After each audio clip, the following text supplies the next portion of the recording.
Hey, welcome to another edition of the Flooring 101 podcast. I'm Jason Jabbar, and I've spent the last 25 years in the retail flooring business, the last 10 as CEO of Jabbar's Carpet Outlet, located in Wichita, Kansas. Now, we're a single store operation, but we are still one of the largest independent retailers in the United States. And if you are in the flooring retail business and you're experiencing issues or you're thinking about getting into the flooring retail business, this podcast is for you. And remember, as always, it is absolutely free. So, the first 10 episodes of the podcast, we talked about the retail flooring blueprint. And at the end of the journey, we gave you a 90-day roadmap on how to launch your own flooring business. And, if you already have a flooring business, hopefully we were able to give you some tips and tricks and some new twists that you can apply to your store.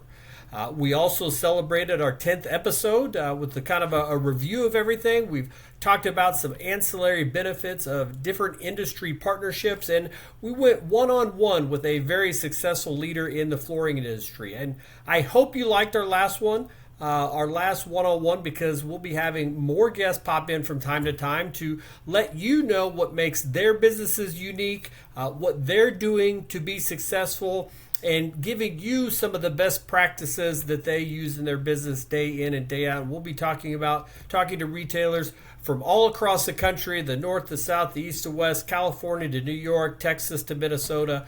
We'll be talking to people that are in the industry as distributors and wholesalers, and we'll be talking to industry experts from different manufacturers. So, we're talking about learning things, and we're trying to build our businesses to be better. And it's always good to get inside and see what other people across the country are doing in their businesses to make them successful every day. But today we're specifically getting back and talking about your business and how to make your business more successful. But we're moving from starting your store and launching your store into actually actively running your store, the day-to-day tasks that will ensure your success. We're talking today about mastering retail sales, the showroom selling system, and specifically the modern flooring buyer. And what we want to get over a lot of these episodes, the next 5 to 8 episodes, where we're talking about mastering the retail sales system, and we're talking about the showroom selling system. This episode, we're talking about the modern flooring buyer. But the transformation that we want you to have and that we want to see take place in your business is going from those inconsistent sales to a predictable closing process, and how to really get that process fine-tuned so that when those leads come in, when that customer comes in the door, you're able to put your standard operating procedures into place and close those sales and be able to predict how that process is going to work. So, at the end of the podcast, please let us know what you liked and what questions you might have. Remember, you can follow us on all of your favorite podcast locations, as well as Substack and Reddit, Facebook, LinkedIn, Instagram. Everything is under the Flooring 101 banner. Plus, if you want to get one-on-one and really dive into bettering your flooring business, you can go to jasonjabbar.com and book a free call. So, if you stick with us, you're going to learn how to start, run, and scale a profitable flooring business through some very proven systems for sales, operations, and marketing. So let's get into it, mastering retail sales and the modern flooring buyer. The modern flooring buyer is really more informed and more cautious and more selective than ever before. Before they ever even step into your showroom, they've likely spent hours researching products and reading reviews and comparing options online. They're not walking in blind. They're walking in with at least partial knowledge or assumptions, and a lot of times confusion. What they expect today is not just product availability. They want some clarity to all of this stuff that they're reading online, and all of these different websites that they've been to, and all of these different flooring stores that they're trying to compare in your area or your radius. They want a store when they walk in that can simplify the process for them, to bring down and bring it in more concisely and simplify it, because there's so much information out there. They want you to confirm, what they've learned online. They want you to be the experts in the industry. You have to be different than Home Depot and Lowe's, and you have to be different from your competition.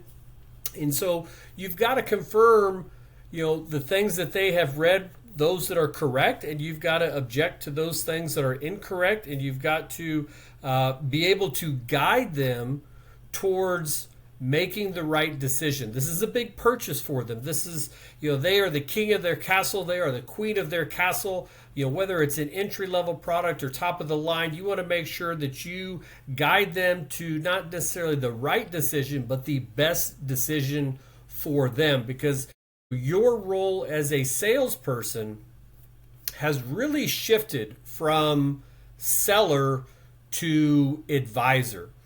And the businesses that fail to recognize this shift, they quickly lose relevance. They can't stay in business anymore. It is difficult for a business to stay competitive if all they're trying to do is sell product. If all they're trying to do is close that sale. You've got to guide them through the decision process, and you've got to advise them on the products that are right for them. If they have a home where they want wood floors, but they've got 3 kids, and they've got a concrete substrate, and they've got all kinds of different pets and animals, maybe that's not the best product for them. They've read everything online that says, oh, wood is great for a home, but maybe they live by an area that has a lot of moisture or temperature changes. You need to advise them on what the differences are in the products, what is different from what they've read online, what makes you different from your competition, and advise them on what is going to be best for their home, even if it's not necessarily what they came in looking for, because you are the expert in the industry, and that's why they've walked into your store. I always tell my sales staff that if they walked into our store, they came here for a reason. And you need to make sure that you validate that reason by giving them the proper information and advising them. We're just not ticket writers. We need to be advisors for our customers. It's also important to understand that today's customer rarely buys probably from the first store that they visit. Most shoppers will visit, I'd say 3 to 5 stores. It may be in person 1 to 2 stores, but they're going to visit a variety of stores before they make their final decision. A majority of these visits, though, as we talked about before, are going to be virtual. They're going to be online. They're going to look at your competition. They're going to look at your website. They're going to look at your competitor's website. They're going to compare and contrast the two. They're going to find things that they like better about your website than another website. And this behavior is not driven solely by price. It's driven by uncertainty. Flooring is a significant investment, and a customer wants reassurance that they are making the right choice. And each store that they visit becomes a part of that process. Evaluating not just pricing, but professionalism, knowledge, the overall experience. And if your showroom lacks structure or your team lacks confidence, you won't just lose the sale. You're going to reinforce their hesitation to make that purchase. And it's not just inside your showroom, it's your online showroom as well. It needs to be easy to navigate. It needs to have the correct information. It needs to be continuously updated. And not only should it have products, but it should have specials and financing and sales and everything that you offer as a company for a person that comes into your store needs to be the same thing that you're offering to them online via your website, as well as your social media, whether it's Facebook or Instagram or TikTok.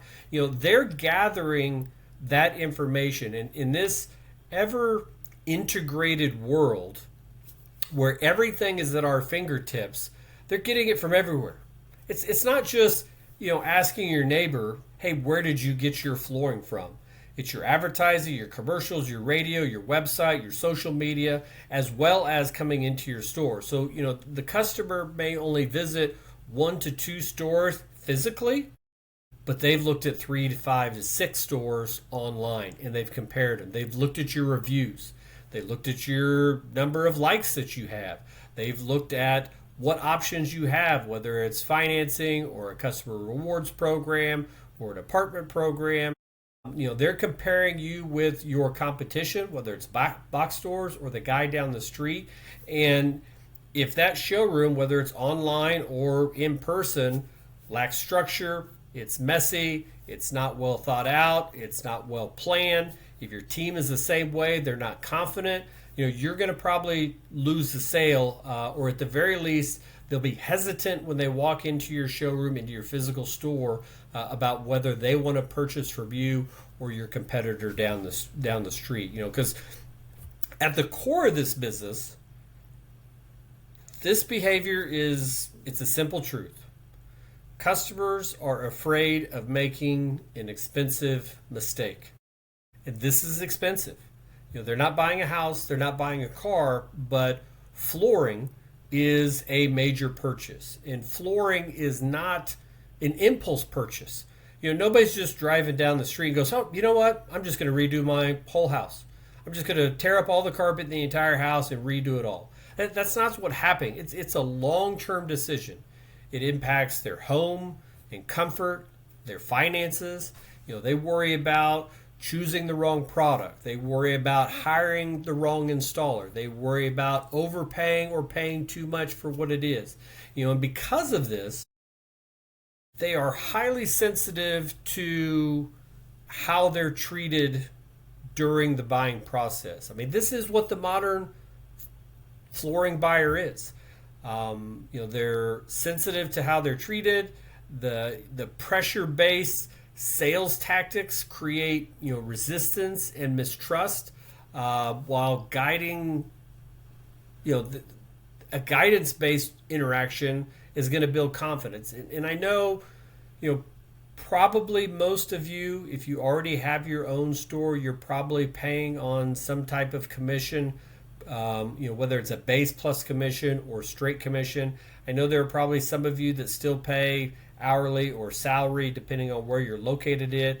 Sometimes it's the number of stores that you have. But for those of you who are just starting a flooring store, even if you made the decision, those first, that 90-day plan that we put together on how to launch your store, and we talked about how you're going to pay your staff, even if you're paying off of commission, that pressure-based sales tactic, there's a store in the mall, The Buckle.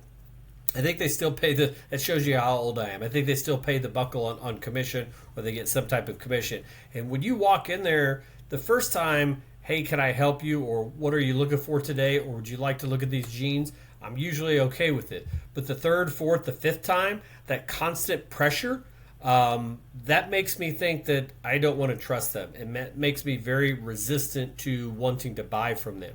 You can still have commission-based sales and have a guidance-based interaction that builds confidence with your customer, even if you're paying on a commission basis. So if you guide them through your store, if you're guiding them through the decision process, if you're guiding them about the positives and negatives of the different varieties of flooring or types of flooring or what is best for their home, if you continue with that guidance-based interaction, that's going to build confidence, because the most successful flooring retailers really understand that their job is not to push a sale. It's to reduce the risk in a customer's mind. If you reduce the risk, if you build the confidence, if you put them at ease, you don't have to push the sale. The sale is going to be there. Regardless of price, regardless of product, if you can reduce that risk in their mind, if you can make them feel safe with the way that you do business, because you're doing business the right way. You're guiding them to the correct products. They feel comfortable about your installation. They feel comfortable about your installers, your estimator, your warehouse staff, your salesperson who's guiding them through this. They're going to buy from you without you having to push the sale. They're just gladly going to do it. They're going to say, where can I sign? And that makes it a lot easier. Ultimately, trust outweighs price in the final decision. I mean, that's just what it is. It's never about price. People say it's about price. I have to have the lowest prices. I've got to beat the other guy's prices. I've got to have a price match guarantee.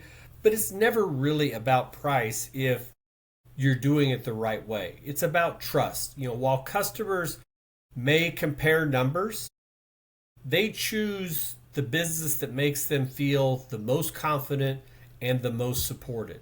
This is where a systemized sales process becomes critical, because when your team consistently educates, qualifies, and presents options clearly, you position your store as the safest choice, not just the least expensive. Because in a market where customers are visiting multiple stores, online, in reality, they're doing their homework in advance of the products, the type of products, the product categories that they believe will be the best for their home, the best for their family, the winner's not the one with the lowest price. Because if it was, there'd be a lot of other stores doing more business and everybody would just be selling on price. It's the one who earns the most trust. And that's what I really want you to keep in mind. And that is really the modern flooring buyer, the flooring buyer that is present in 2026.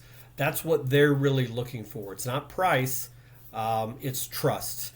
And they want you to guide them. And your showroom should be set up, your store should be set up for that guidance and building that trust, both online and physically. It should be clear, it should be concise, it should be an easy roadmap for that customer, because that's, online shopping, where they're getting their information from is all across the board. And we'll talk about marketing later on. But this new customer, this modern flooring buyer, really wants it to be predictable, supportive, and that will be able to drive your business in a positive way and make your sales easier, because they're going to want to buy. Not because you're the lowest price, but because you made them the most comfortable. And you'll be the winner because you've earned their trust. So that's all that we have for today. Please let us know what you liked and what questions you might have. And remember, you can follow us on all of your favorite podcast locations, as well as on Substack and Reddit and Facebook and LinkedIn and Instagram. It's all under the Flooring 101 banner. And if you want to get one-on-one with me and really dive into bettering your business, you can go to jasonjabbar.com and we can book a free call. I love talking to dealers all across the country. I love talking business. I like to see what is different about your store or what you're thinking about your store is going to be compared to mine. We talked to Reagan Eccles, a couple weeks ago about his store in Colorado Springs, Colorado, and it is completely different from the way my store is set up. And we're both very successful at what we do, and we do it completely differently. So I'd love to get on the phone and talk with you and see what your business is all about. So we'll see you next time. And next time we're going to be discussing, still staying with showroom sales mastery, but we're going to talk about designing a high converting showroom. And so you'll want to make sure that you tune into that. So until we meet again, continue to build a better business. Thank you for listening to the Flooring 101 podcast. If you found value in today's conversation, be sure to subscribe, leave a review, and share this episode with another flooring professional who could benefit from it. Remember, Great flooring businesses aren't built by chance, they're built through systems, leadership, and consistent execution. Until next time, keep learning, keep improving, and keep building a better business.